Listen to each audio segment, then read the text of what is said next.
over to Brooke now. Brooke, tell us a little bit about why you think this parliamentary inquiry's been called, what's the data it's based on, and also some of your experiences that might, gel with that data in terms Yeah. of where we're up to. Thank you. Thanks, Robin. I'll just do this share screen. Share. There we go. So before I jump into the ins and outs of the parliamentary inquiry, I thought it might be helpful just as a reminder to look back at the results of the referendum around the voice to Parliament and recognition of Aboriginal and Torres Strait Islander peoples in the Australian Constitution. Um, and I share these results tonight because for me, in my own life, it's been a marker in my life that in the lead up to the referendum, but then particularly post-referendum, has been a rise in racism. I've experienced that personally. There's now one of the things I say is it feels like the most racism I've experienced since I was 15 years old. And 15 years old was 1995, growing up in Queensland. And so up until that point, I had seen progress in understanding who Aboriginal and Torres Strait Islander peoples were, a willingness to engage with truth telling, and so many other things. But in the last 3 years, I have seen a rise of racism. And I'll share some of those experiences tonight, I think. But also, organisations like 13 Yarn, which is a phone service that provides counselling and mental health support to Aboriginal and Torres Strait Islander peoples, also directly has reported on the rise of use of their services in the lead up to the referendum and post-referendum. And the other reason that I wanted to share these results at the start of tonight was as I've gone across these lands now called Australia, and some of you that have joined tonight have been in those conversations that I've had at different gatherings at churches, churches I've preached in society, maybe on the radio, or at conferences and other public events, where I've shared some of these things.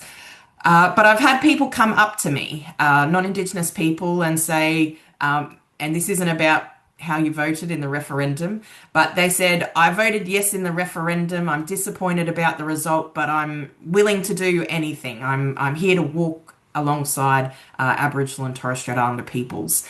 And so my appeal tonight, as we look at this parliamentary inquiry, is to encourage you as a really significant action to walk alongside is to put in a submission to the parliamentary inquiry. And so I just wanted to share that up front to help you to think about. You might want to take notes as we go, but as Robin said, there'll be a recording. Parts of this will be available in a recording. But to put your mind to what would it mean for you to put in a parliamentary submission? And just to say up front, some of you have had experience in parliamentary submissions to a parliamentary inquiry before. But if you haven't, it can be as simple as a one-page letter. And I'll talk through what some of those things are about. And so that kind of sets the scene for us. And so the committee, the Federal Parliament committee that has called this parliamentary inquiry is the Joint Standing Committee on Aboriginal and Torres Strait Islander Affairs. And the parliamentary inquiry is called an inquiry into racism, hate, and violence directed at Aboriginal and Torres Strait Islander peoples. And so if we think about those three terms as we go through tonight, racism, hate, and violence. It was called by the Minister for Indigenous Australians, Senator the Honourable Malarndirri McCarthy, on the 4th of March. And submissions close on the 1st of May. So we don't have that long to get a submission together, but after tonight, for those of you ready to do a one-pager, you should be well and truly ready to go. Senator McCarthy, Minister McCarthy, has directly reported that this inquiry has come about over two particular instances. These instances are very much on the violence side of things, but also include racism and hate. And I'm going to show you other examples tonight. But that was on the 26th of January this year, the attempted terror attack in Boorloo, Perth, on Noongar Whadjuk Budja on Noongar country. And then also, a few months before, the attack on Melbourne's Camp Sovereignty by neo-Nazis. So Minister Malarndirri McCarthy has specifically referenced those two events as leading to this parliamentary inquiry. And so a parliamentary inquiry and the parliamentary committee is formed as a way for individuals or organisations to contribute to public policy. And most submissions are made public on the Parliament's website. There's not a rigid format, but submissions have to be relevant to the inquiry's terms of reference. So I'm going to share those with us now. So the terms of reference, and I'm going to read these out as a way to start to think about racism, hate, and violence directed towards Aboriginal and Torres Strait Islander peoples that you know about, have witnessed, if you are First Nations, have experienced, and for non-Indigenous people, what you've witnessed, whether there's an Aboriginal or Torres Strait Islander person there or not, you've heard conversations, family, friends, workplaces, churches say things about Aboriginal people that are in the vein of racism, hate, and violence, as well as the events in the media. And so when you write a submission, you do have to draw on one or several of these terms of reference, but it can be as simply as one. And so those terms of reference are the nature, prevalence, and impact of racism, hate, and violence towards First Nations people, including trends over time. And you're going to see some of those trends tonight. The effect of online platforms, and this is one of the biggest areas that you might be seeing the racism, hate, and violence at the moment. The effect of online platforms on the reach, prominence, and harm caused by racism and hate directed at First Nations peoples. Initiatives that are effective in combating racism targeted at First Nation people and reduce individual and collective harm. So the establishment of 1-3 Yarn, which I mentioned before, has been one of the things in recent years that has been vital for our First Nations community. The threat posed by ideologically motivated extremism towards First Nation people and the role of intelligence and law enforcement agencies in protecting the community from that threat. The effectiveness of avenues for reporting and responding to racism against Aboriginal and Torres Strait Islander peoples, including the consistency, timeliness, and appropriateness of outcomes across jurisdictions and institutions. And I'll come back to that one in a moment. Number 6, other matters related to racism, hatred, and violence directed at First Nations peoples. Why I wanted to go back to number 5 is just to be careful. Some of you do belong to churches, and I do spend time speaking in churches. Not everyone here tonight is a Christian or in a church. But those of you that are, during 2020, with the death of African-American man George Floyd, who actually died on my 40th birthday in 2020, and we saw the global rise of Black Lives Matter, many of the church denominations put out statements against racism. Many of them did that without consultation with Aboriginal Christian leaders. It was a good thing that they put out the statement, but there wasn't consultation. And because many of us said, okay, there's a statement condemning racism, but where are the avenues for reporting and responding to racism? And those are still lacking. I actually haven't heard of a church coming up with an avenue for reporting and responding. And some Aboriginal Christian leaders, including myself, and I've probably only done it twice, in a church when I suffered extreme racism by church leaders. The reporting that I did led nowhere. There was no accountability and so forth, but probably cost me in those environments, because you're often not invited back to a conference, not invited back to join a committee, and so forth. And so I guess that's the other part of why it's really important that non-Indigenous people submit to this inquiry because the cost to Aboriginal and Torres Strait Islander people is great. And our parliamentarians need to hear from you.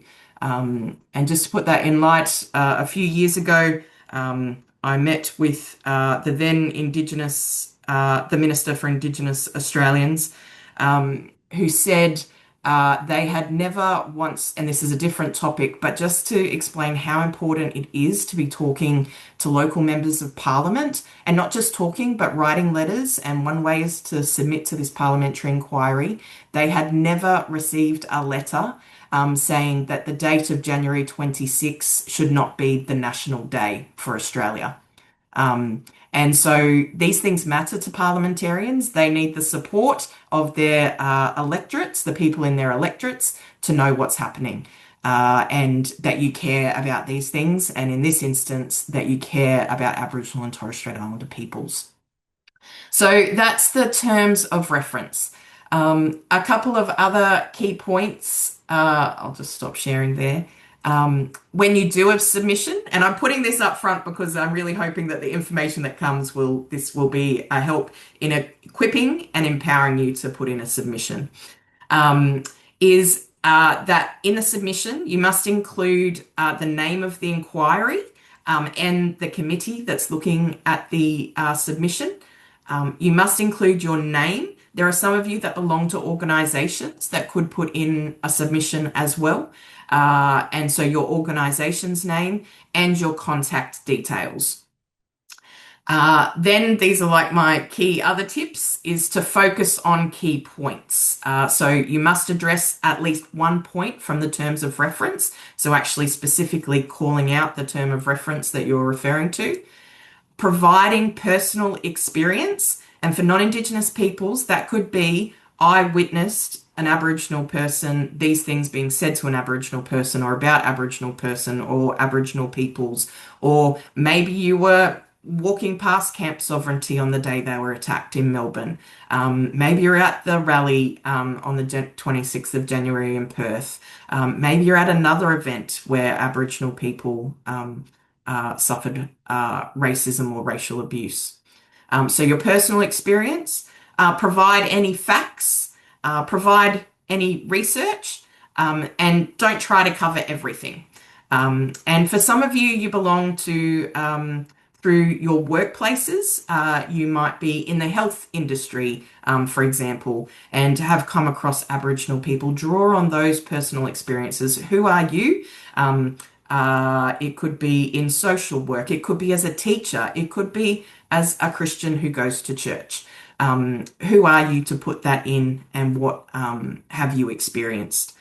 If you can think of a recommendation, one that I'm putting out there tonight is further funding and support for 1-3 Yarn so that it can grow to be able to cope with the extra reporting and the rise of racism. That's one practical recommendation. It could be that you recommend to the churches that they implement, and the theological colleges, that they implement mechanisms of reporting of racism and holding people to account. You might need to write that to the church and theological college as well, but maybe it's the parliament that can help those things to happen. If we think about Melbourne and the UROC Truth-Telling Commission, there are a number of recommendations for the churches, as there was in the 1997 Bringing Them Home report, a number of recommendations directly to the churches. Many of those have never been implemented. And my biggest tip for success in writing a parliamentary submission is that it's about your personal stories and experiences, your professional experiences. They're really valuable to the committee. And that your submission matters, no matter how small or large. And how it matters is when we look at the submissions, it's often reported how many submissions were, say, in favour of something as opposed to against. This one's a little bit different because it's recording the experiences of racism, hate, and violence directed at Aboriginal and Torres Strait Islander peoples. So it's a bit different, say, to one of the parliamentary inquiries I was involved in, which was in Queensland Parliament, to raise the age of criminal responsibility, which failed. But we added up, and the media report on this as well, as do the parliamentary committee, it matters to them. They added up all of the parliamentary submissions, and for that one in Queensland, I meant to look up how many submissions were, but it was in the hundreds. Every submission, except for two, supported to raise the age. Um, but the parliamentary committee, you have your submissions and then you often go to a public hearing. They had that public hearing, and still after that, it was denied to raise the age from 10 to 14. So in Queensland, it's still 10. And so I should have probably not raised that at the beginning because it might seem like, what's the point? And people have said that to me. The point is, your voice matters. And if Aboriginal people's voices are ever to matter, we need your help in this instance. So I hope that helps, and we'll have that time for questions. I now wanted to move into reconciliation as an overarching theme and concept, and how this falls within the reconciliation movement. And reconciliation, which for me is the building of relationship between Aboriginal peoples of over 300 nations, Torres Strait Islander peoples of over 100 islands, 20 of which are lived on, and non-Indigenous peoples of all cultures. So I will just share my screen again.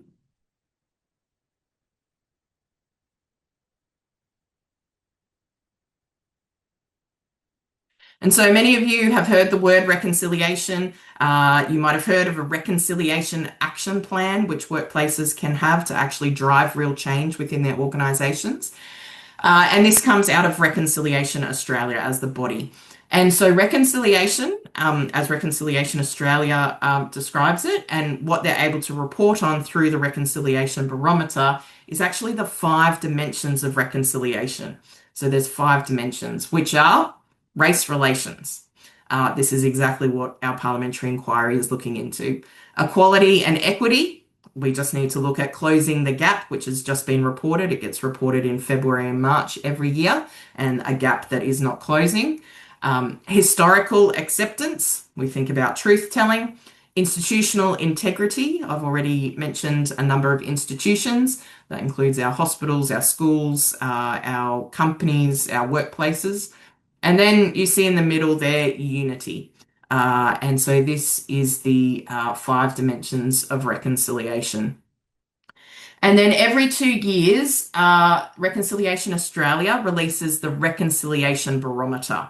So the last one was in 2024. And we'll send out, with Robin and the Wesley Centre, we'll send out some links and other information post this webinar that you can engage in. And this is easily accessible off the internet from Reconciliation Australia's website, the Reconciliation Barometer. So I wait every 2 years for what is being reported. And they take, it's a very good reach of survey. And so what they found is that they asked the questions, do people believe Australia is a racist country? And you can see the difference between Aboriginal and Torres Strait Islander community and the general community based on their research. So 56% of Aboriginal and Torres Strait Islander peoples compared to 41% of the general community. It talks about the media's coverage as being one of the key things as to why people believe Australia is a racist country. Then into our First Nations experiences of racism. So this is some of the data that you could put into your submission. Yes, the parliamentary inquiry should know this, but they need to hear from the public that it's something that you care about. And the good thing about this snapshot is it gives us some examples of where this might be happening. So verbal abuse, social media abuse, refused service in a shop, prevented from renting or buying a property, refused entry into a venue, and physical violence. And And all of those I have personally witnessed with my Aboriginal and Torres Strait Islander friends in different situations. And so this is happening every day in our country. Um, in our nation. Then it broke down into the different age groups across First Nations peoples. So my age group is the one right there in the middle, where 59% of Aboriginal and Torres Strait Islander peoples in my age bracket experienced racism in the past 6 months. And then even all of this is concerning, but the 25 to 34-year-olds, 68%, and the 18 to 24-year-olds, 63%. And as someone who works in schools all across Australia, embedding Aboriginal and Torres Strait Islander perspectives in curriculum and trying to mentor some of our Aboriginal and Torres Strait Islander students, they are experiencing racism every day, and it is affecting their mental health of our children. And so something needs to be done. And then there's also just around discrimination. And so thinking about the different contexts that you live in the world around police, transport providers, government services, hospitality, utilities, employers. So different ways to be engaging with this. I'm just going to flick through closing the gap. So just a reminder, this year it was reported that only 4 targets are on track for worsening, and that the target is by 2031. We are only 5 years away. We are running out of time. And for this parliamentary inquiry, there's 19 targets, sorry, 17 targets and 19 outcomes. But I draw your attention to the first one, which is Aboriginal and Torres Strait Islander people enjoy long and healthy lives. When we're experiencing racism, hate, and violence, that impacts on us not having long and healthy lives. And so this is one of the ones that is not on track to be met. And this is our gap in life expectancy. And then the other one I wanted to draw your attention to is socioeconomic outcome number 14, that Aboriginal and Torres Strait Islander peoples enjoy high levels of social and emotional well-being.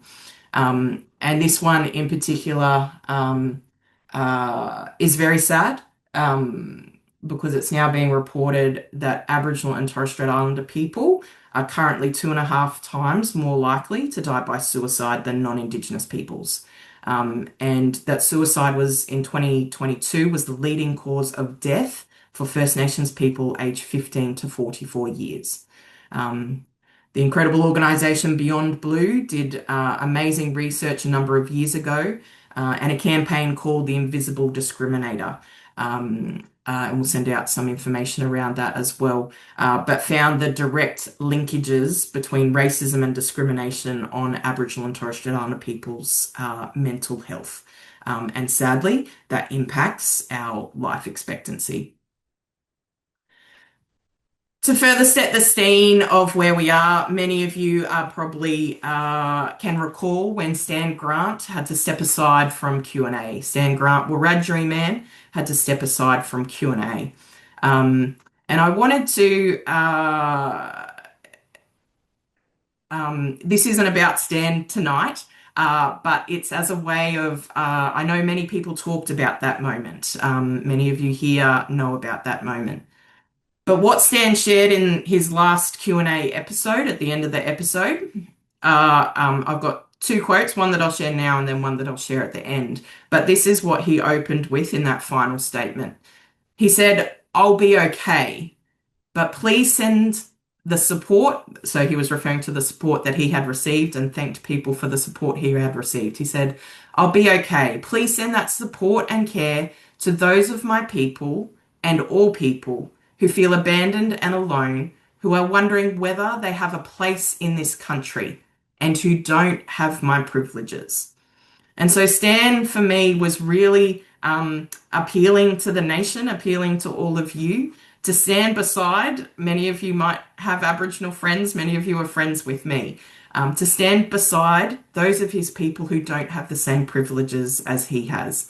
And so this, by putting in a submission, is one way to stand alongside us. I wanted to pull out a few other key moments to spark your memories, and a reminder of why this inquiry matters. The incredible Uncle Jack Charles, who has now passed away, and I do apologise. I should have brought a cultural warning that this presentation I am showing images and referring to names of Aboriginal and Torres Strait Islander peoples who have died. So the great Uncle Jack Charles, who was Victorian, who in 2015 was Senior Victorian Australian of the Year.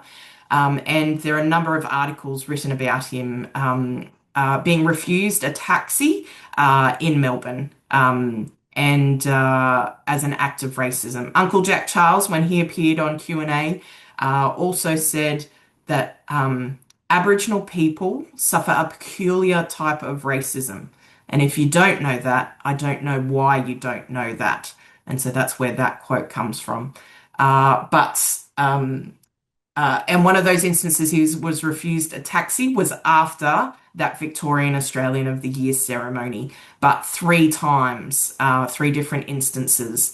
And the final instance, he was actually showing some artists, Uncle Jack Charles, an incredible actor, a member of the Stolen Generations, showing some artists from Turkey around Melbourne and teaching them about the local Indigenous history.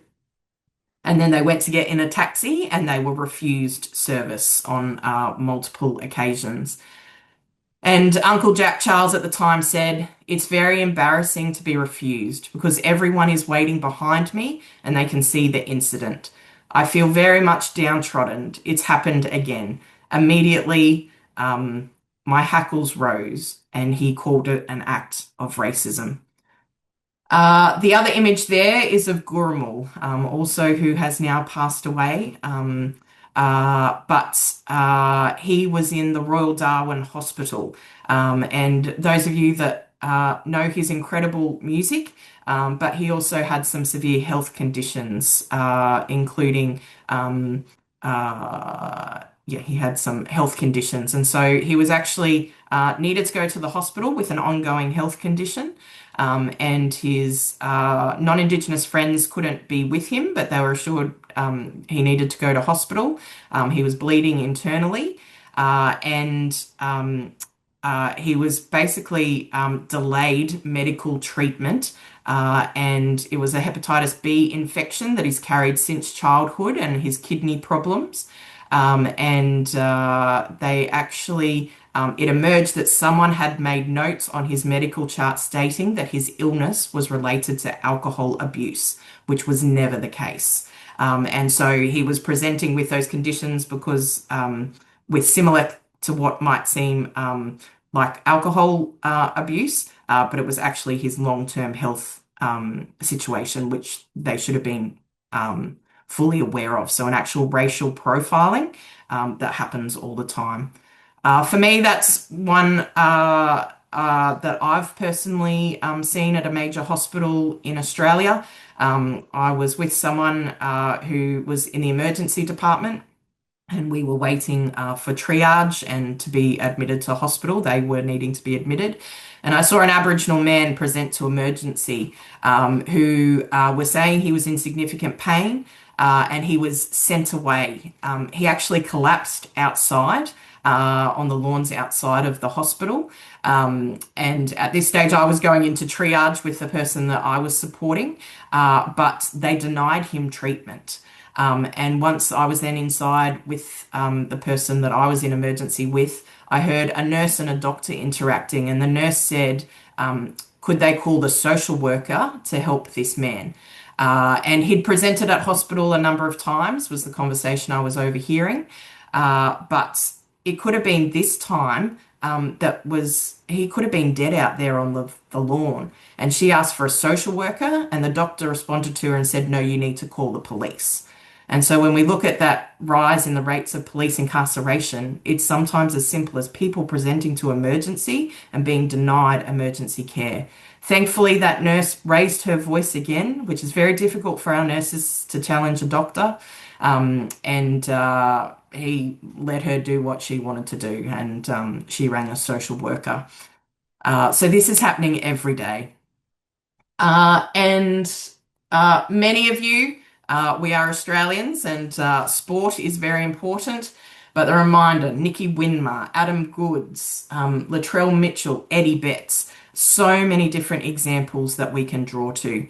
And Eddie Betts, just last year, um, his kids in Melbourne, they were playing basketball outside and had racial abuse yelled at them. And Eddie said again that we're not even safe in our own homes. So these are all different articles. Those particular racial slurs that were used on Adam Goods of monkey, ape, and Latrell Williams of dog. These have historical context, or black dog to Latrell, and it's rampant, sadly, on our sporting fields.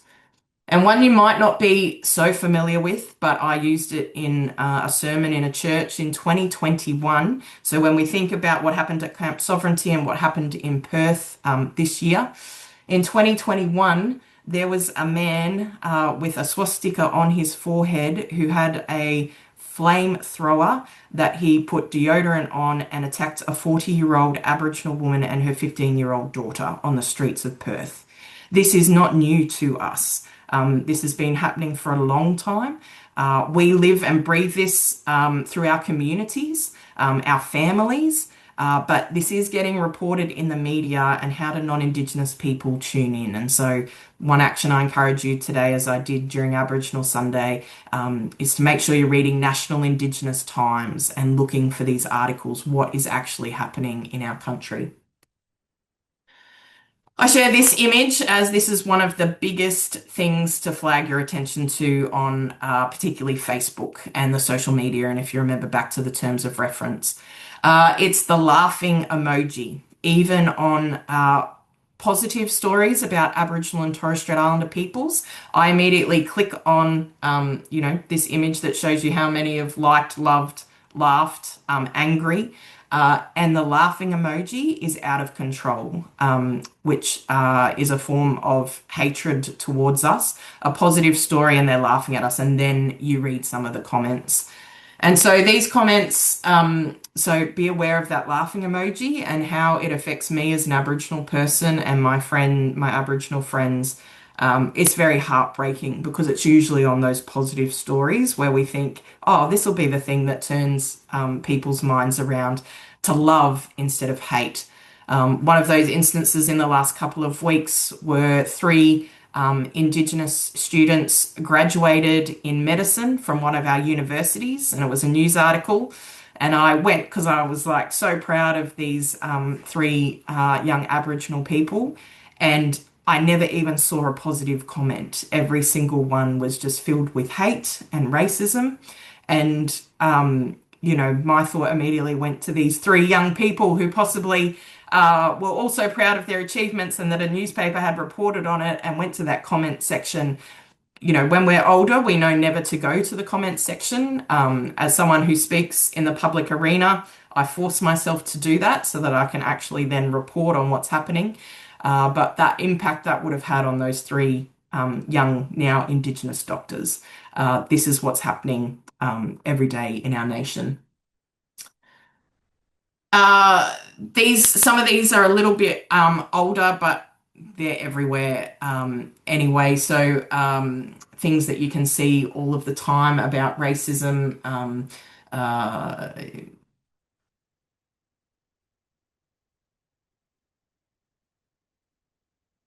Just to draw your attention to those.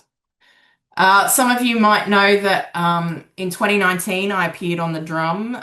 There is a video of my first appearance on the drum, which was on the 25th of January 2019, and I had a number of appearances on ABC's The Drum. And I was really excited. It was my first time on the TV, properly speaking, and that the ABC, The Drum, shared this small clip on Facebook. And this is where I learnt about the comments and how to protect yourself. And so I went to the comments to see. I thought I'd done a pretty good job. And then these, they're not the worst ones.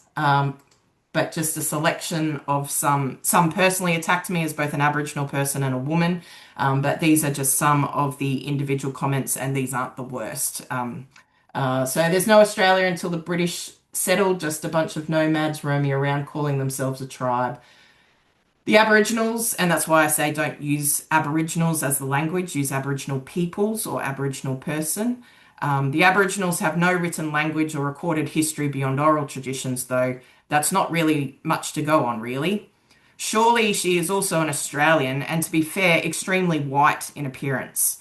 Remember, these aren't the worst. Not a real lot happened in that 65,000 years. Hey, no wheel, no crops, not much of anything. I'm proud of what has been accomplished since the first fleet.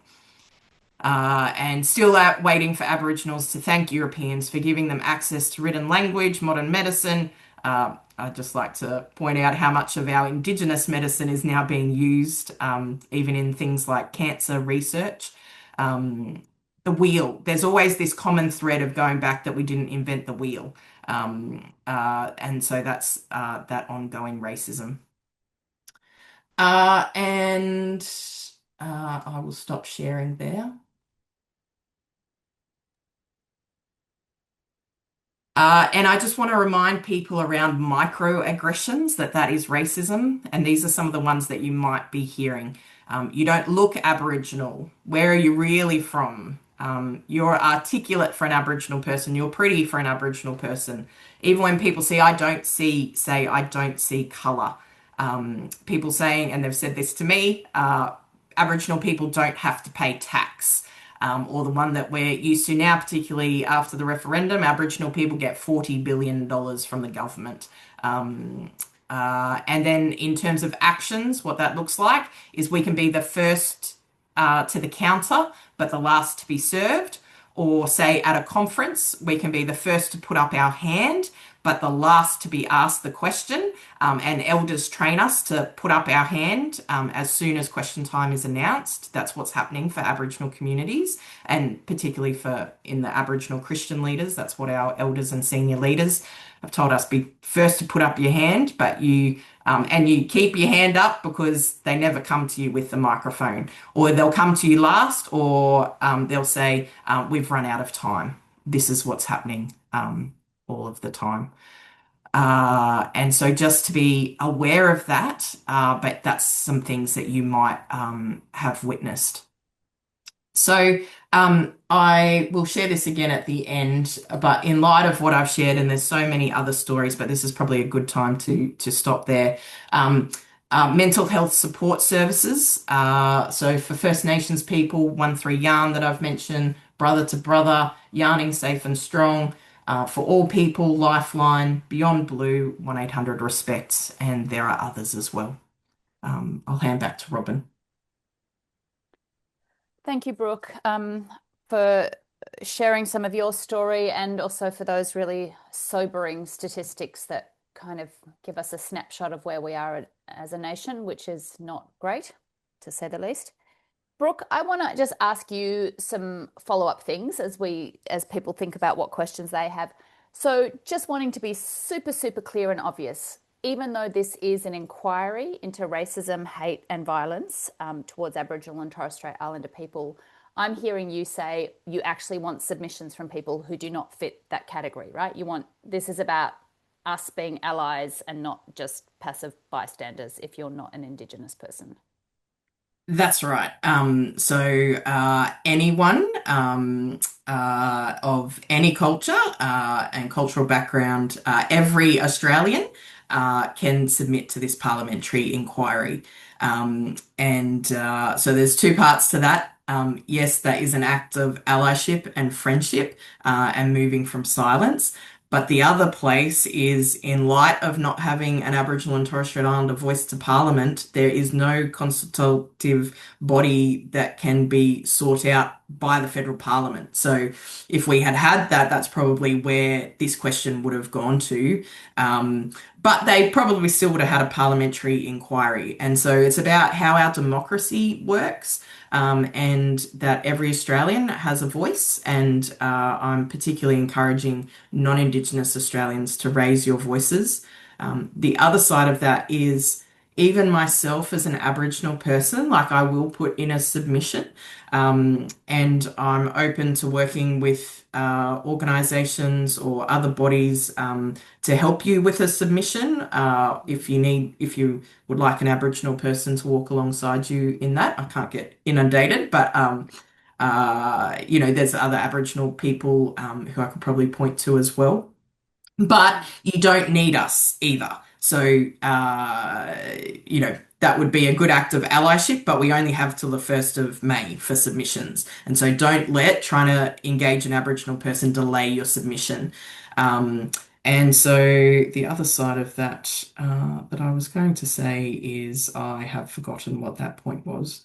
Yes, Aboriginal and Torres Strait Islander people, like I am scared of putting in a submission because of what backlash I might receive. And even though you take out any identifiers if you can, and even hopefully you've heard how I've described some of the instances of racism that I've experienced. I haven't named different places, but if you know me, you might know who they are, and it sits publicly. This parliamentary inquiry, you can ask for it to be confidential.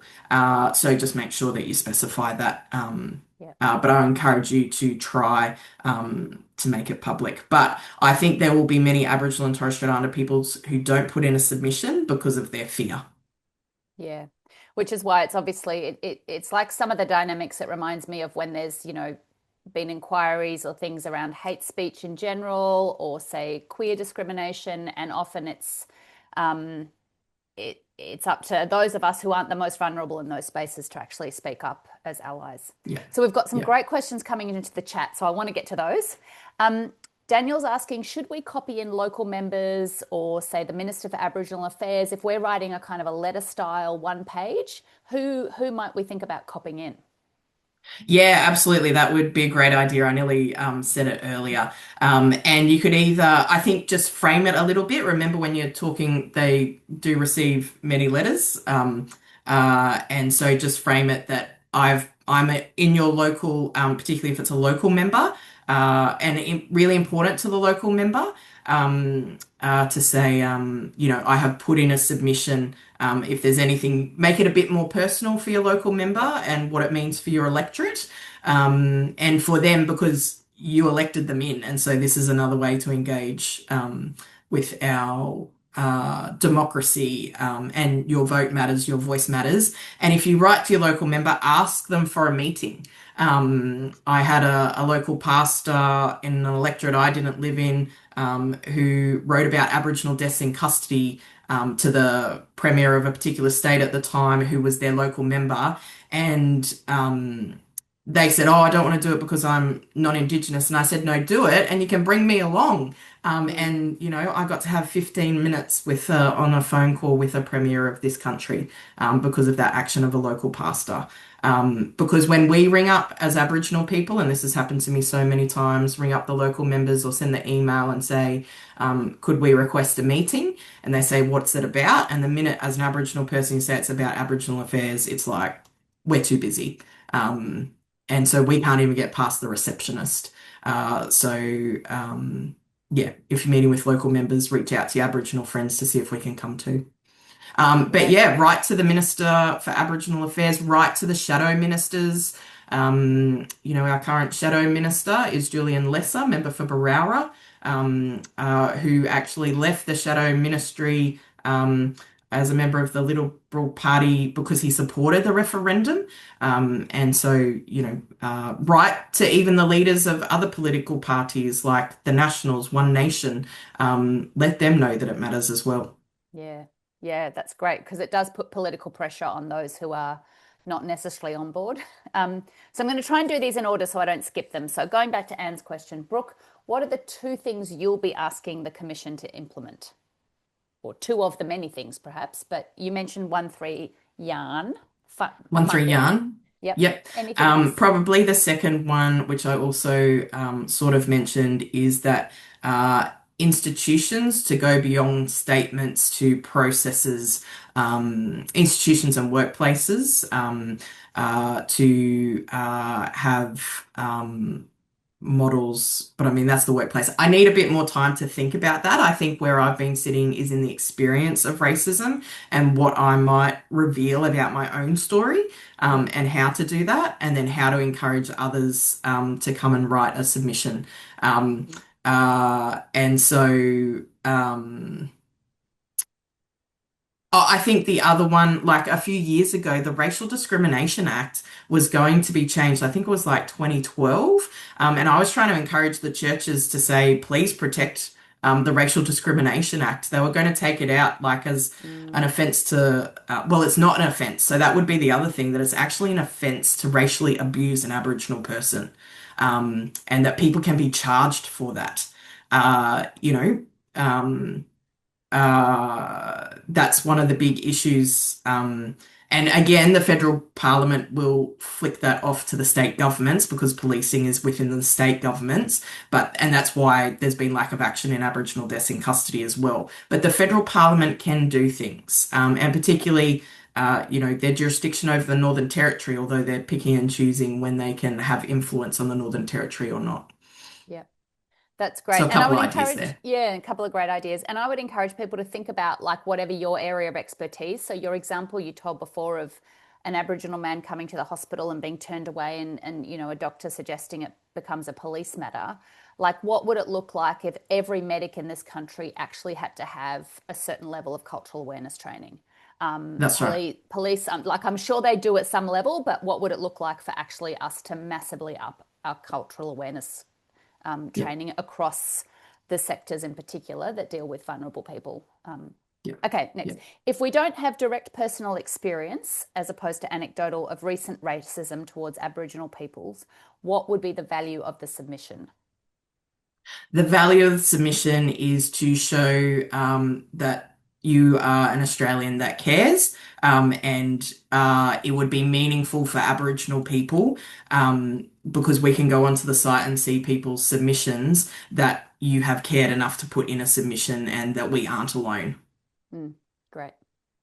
Um, a question from Shah, as well as personal and professional experiences. Is it okay to critique government policies, for example, Queensland axing the truth? Absolutely. Mm, And in that particular instance, it's, that's a uh, state government that has done that. And this is a federal parliamentary inquiry. And so it might not lead to any action, but like the Prime Minister does get together with the premiers of each of the states. They mainly yeah. want to talk about GST and so forth. But that does matter. And so, it also gives, the parliamentarians and the Minister for Indigenous Australians and the Parliamentary Committee. The Parliamentary Committee is made up from all different sides of, the political parties. So it's not just the government. Like they'll probably have a Greens member and a One Nation member and so forth. So they have to read every submission, the Parliamentary Committee. Yeah, great. Um, we've talked about meeting with local members. Hannah's written, I think a lot of what we see is silencing or making invisible of Aboriginal and Torres Strait Islander culture and concerns. Is it worth speaking to that in this kind of inquiry? Absolutely. I think, this goes back to that point around personal experience. It's whatever you can draw on, to put it in there.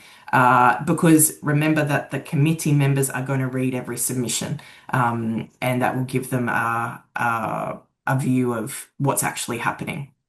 Yeah. Mm, Like I remember, only Dr. Jean Phillips and I in 2019, we were part of the Voices for Justice, and we met with a parliamentarian. He was a new member of parliament, quite a young member of parliament. He had never heard of Aboriginal deaths in custody. Um, 2019. He'd lived his whole life without ever hearing about it. So this is why your voice matters. And a slightly different topic, but while it's in my mind, those of you that do belong to organizations who might be putting in a submission, an organization putting in a submission, just say that, well, I think even as an individual Australian, say that you are happy. So you got the inquiry and the committee meets, reads all the submissions. They then usually call a public hearing. So it's important you put in submission that you are willing to present at the public hearing, if one is called.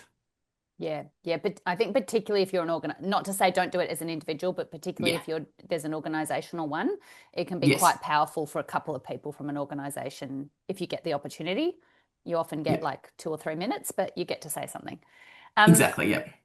Great. I just saw one from Chris Yes, that's just around the come up tech about. companies Yes, so like there's a Meta couple or around X. social media.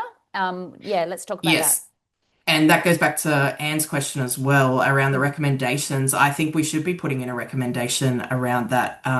If the government can ban social media for 16-year-olds, it's very difficult to keep these companies to account, but who knows what might be possible. I think there should be a responsibility because it's out of control. And I don't know how we do that. I'm not a tech expert. But I think raising our voices that matters and we want to hold them to account. And if you do have the skills to know what that could look like or think about a well-crafted recommendation, please do that. And that's probably the other thing is I'm happy for people to share with me and I try to share it publicly. My main avenue, sadly, is Facebook to share information. But if you do come up with recommendations, I'm happy to kind of share them around or if you want to mm, run it by me. Yeah, so I'm here to yeah, support as well. yeah, that's great. And I mean, I'm just thinking with social media beyond, I know like it's exhausting for all of us to get into fights on social media, but beyond the inquiry, being the person who actually calls out, hey, that's a racist phrase, you know, it might not actually change the racist person's mind, but someone else might see it and go, there is someone who actually thinks differently, right? So again, it's that not being silent. And that's a very important point, Robin, because like sometimes when I get up the courage, like I just see, hundreds of comments that are racist. And then I'll put in a comment and then I get piled on. Yes. But when you're the Aboriginal person, like it hurts even more. And then you're like, should I have done that in the first place? But there was no one else speaking up there. And if you're a non-Indigenous person and you've seen it, just simply putting your comment on there and getting out, but bringing a different point of view then supports others that have that different point of view, and you've already seen it. And so, just think about how much of a cost and toll that is on us as Aboriginal people. And yeah, if you can say something, please do. Yeah. Um, and Grant's written, I've witnessed discrimination from other Aboriginal people to a number of the members from community being called coconut, black in colour, white on the outside. These comments are so hard on people and so complex. And the back down of community, I'm not sure. It's a window to how complex the issue is. How can we address this complex issue is the question there. So that issue for me is one that the Aboriginal and Torres Strait Islander community need to sort out. You have to understand that some of these comments are coming from a place of deep hurt, where some of those Aboriginal people have said very hurtful things, but you often don't ever get to see the full context.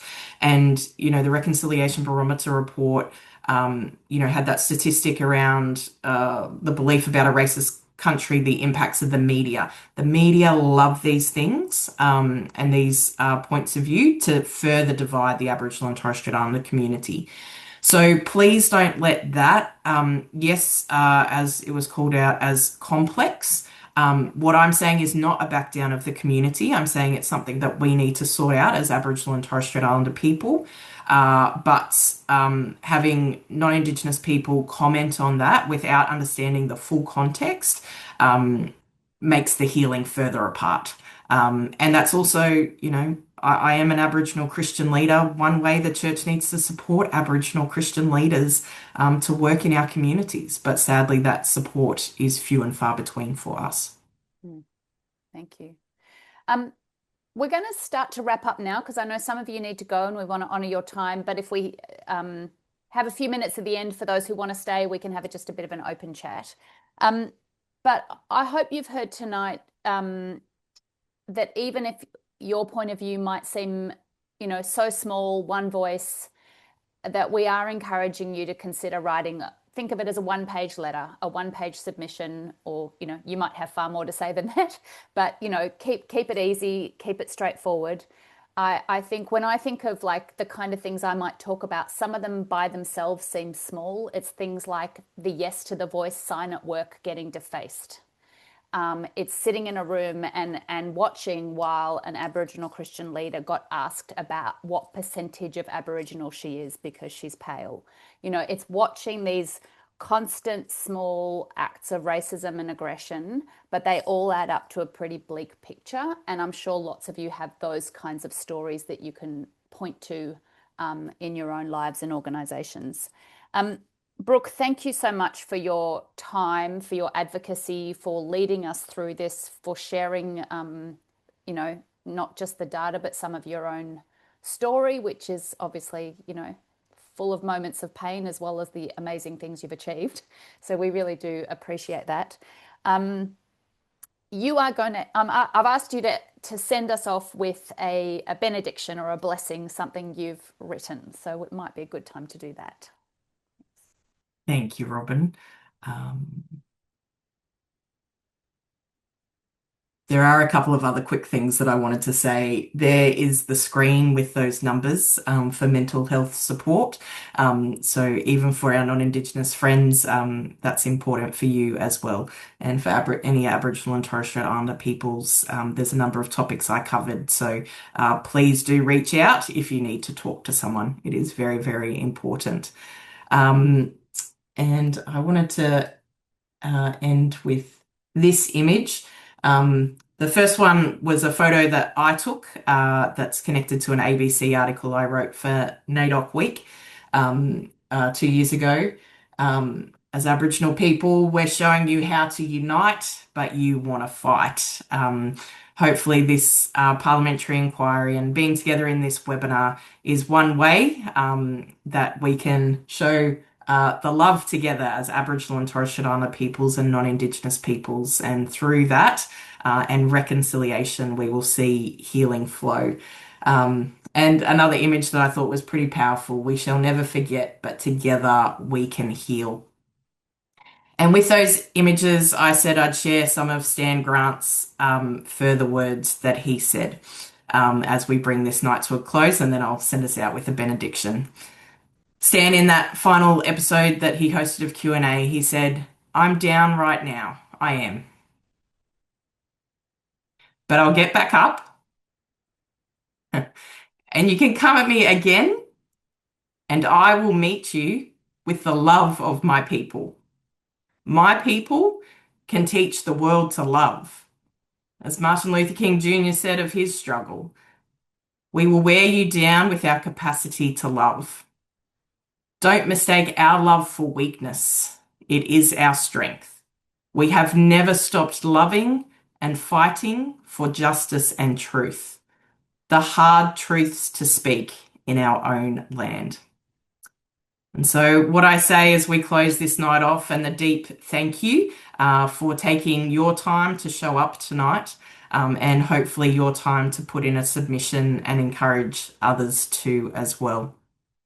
And before I share those words, when Robin said about the sign being defaced, I know many churches had their yes signs vandalised.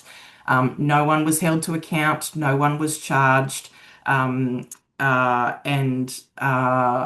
some of the things that are happening in Queensland at the moment with new laws, people are being charged for things, but when it comes to Aboriginal issues, they're never charged. And so it's something we need to change. And so I say, so through the 250 years of disadvantage, injustice and inequality, and tonight I specifically call out 250 years of racism, hate and violence directed to Aboriginal peoples. Our response is that we and I are still holding out our Aboriginal hand of friendship, seeking friendship and right relationship. Right relationship is what our dreaming teaches us. And when humanity fails us, I said this after the referendum, when humanity fails us, as Aboriginal people, we know that country holds us, and country holds all of you tonight and always, our non-Indigenous brothers and sisters of all cultures in these lands now called Australia.